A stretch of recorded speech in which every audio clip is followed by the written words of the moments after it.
Trump administration has just violated international law, specifically Article 2, Section 4 of the United Nations Charter, by kidnapping the sitting president of Venezuela, Nicolás Maduro, and placing him on trial under drug trafficking charges that critics across the global south and international legal scholars describe as politically motivated and fraudulent.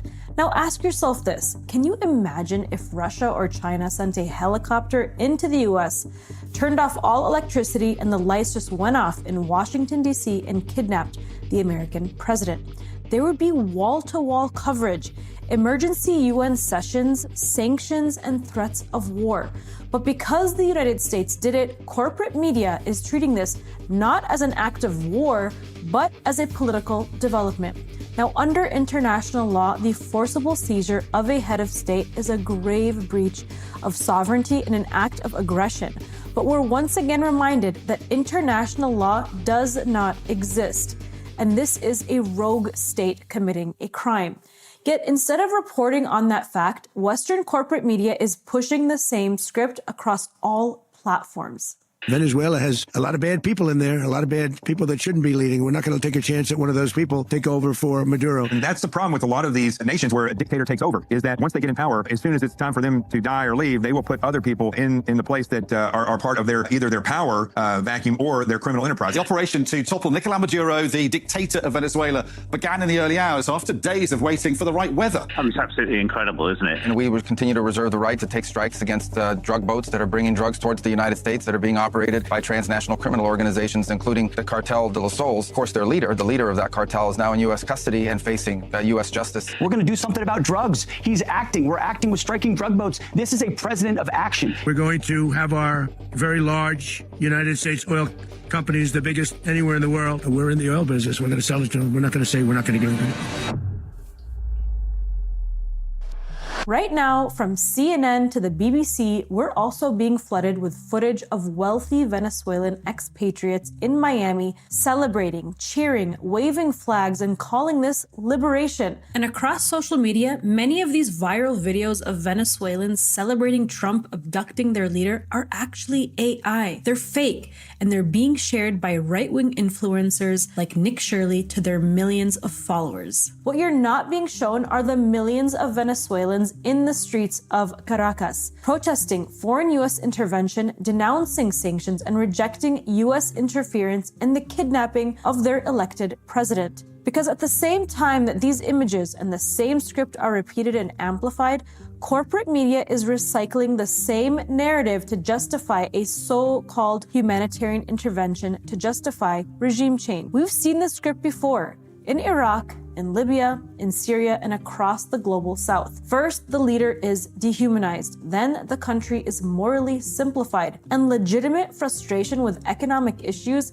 is weaponized to be used for calls for regime change. Then before you know it, international law disappears.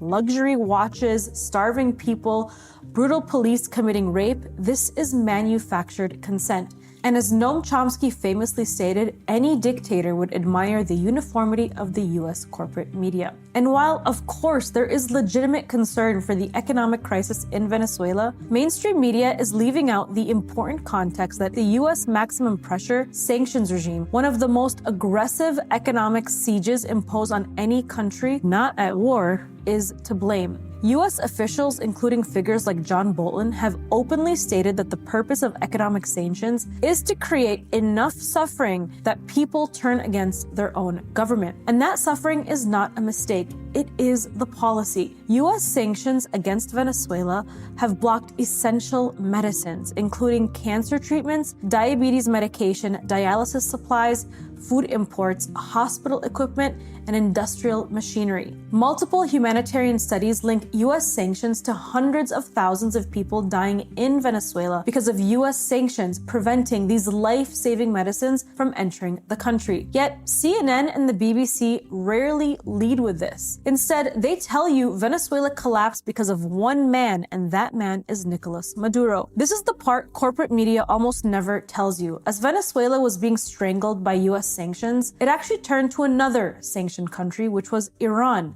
Two countries under economic siege began cooperating to keep people alive. Iran sent in food, fuel, medicine, and humanitarian supplies.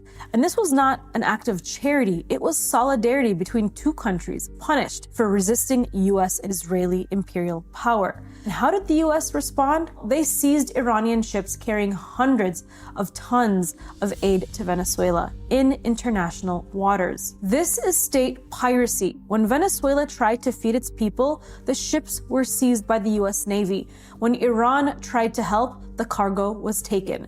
And then corporate media blamed who? Venezuela for the shortages.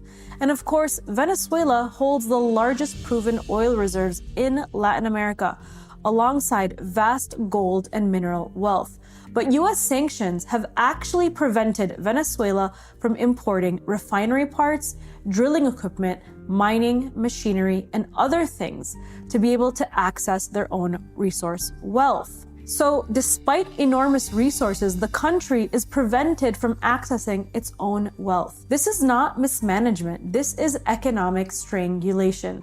And this is where US intentions become very clear. The head of the US Southern Command, Laura Richardson, has openly stated that Latin America's oil, gold, lithium, and rare earth minerals are vital to US military and technological dominance. So this is about supply chains for weapon systems, surveillance tech, artificial intelligence, and electric vehicles.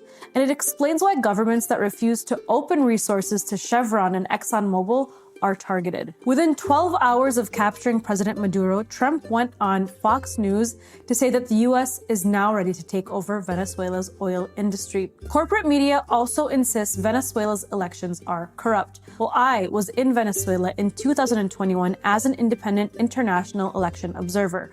I saw the process with my own eyes, along with hundreds of other observers from around the world to monitor the elections. And here's what we found. Venezuela's elections are among the most transparent and heavily audited in the world, with biometric verification, paper trails, public audits, and international observers. But when elections produce outcomes Washington dislikes, they are declared illegitimate, not because of fraud, but because of politics. Meanwhile, US elections dominated by corporate money, lobbying, and even foreign influence by countries like Israel are never sanctioned or delegitimized. The double standard is obvious.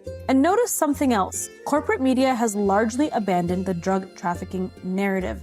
Why? Because it collapsed under scrutiny. If Donald Trump and Marco Rubio really cared about drug trafficking, they would examine political protection and pardons at home, like the fact that Trump just pardoned one of the world's biggest cocaine traffickers, former Honduras President Juan Orlando Hernandez. But the truth is, it doesn't even matter. For decades, the US has funded and legitimized Venezuelan opposition groups, including factions that engaged in extremely violent destabilization. Public records show tens of millions of dollars funneled through US aid and the National Endowment for Democracy, or the NED.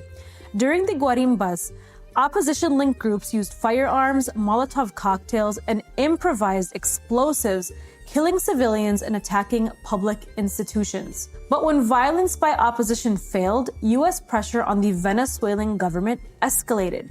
They increased sanctions, blockades, and blackouts, and extraterritorial threats. But history seems to have repeated itself. In 2002, the US backed a coup against revolutionary leader and Venezuelan President Hugo Chavez.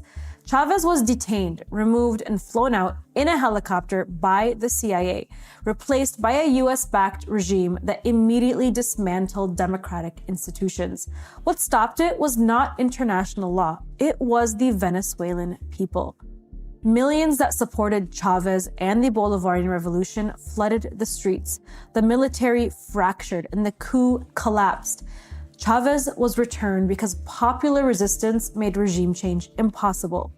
And of course, we can't talk about the US plot to overthrow the Venezuelan government and topple the Bolivarian Revolution without talking about Israel and Palestine. The US-backed opposition leader Maria Corina Machado has openly pledged to open oil to US corporations, reverse nationalization of resources, and establish an Israeli embassy inside of Venezuela. That would end Venezuela's historic solidarity with Palestine, which Hugo Chavez made a national cause that Maduro carried on. Now, in the days leading up to intensified pressure on Maduro, Israeli officials were engaging regional partners, including in Paraguay, to discuss removing Maduro. And leading Israeli newspapers have called Venezuela a problem that needs to be solved for decades for its alliance with Iran and support for Palestinian liberation. Now, Venezuela's resistance to US and Israeli imperialism is not incidental. It is one of the main reasons it is being targeted. All of this leads to one unavoidable conclusion. This is not a campaign against a president.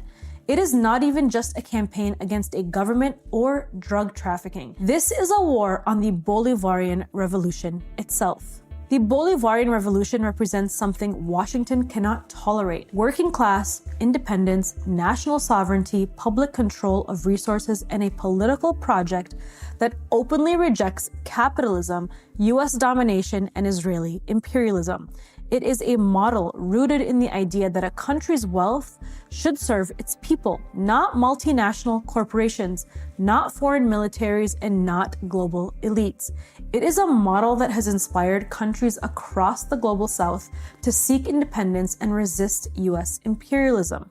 That is the real threat, and that is why Venezuela has faced sanctions, economic siege, media demonization, violent opposition funding, attempted coups, and now the normalization of abducting its leaders. What all of this proves is simple. International law does not stop the US and Israel from committing war crimes. The so-called rules-based international order is selectively enforced, used against the global south, and discarded when inconvenient. The US asserts the right to sanction populations, starve economies, remove governments, and criminalize sovereignty. Corporate media exists to normalize this, but history shows us something else. The Chavez coup failed because the people refused it. Venezuela's resistance continues because the people refuse it. When international law is ignored, only popular resistance remains. And that, not media scripts or propaganda, is what decides the future.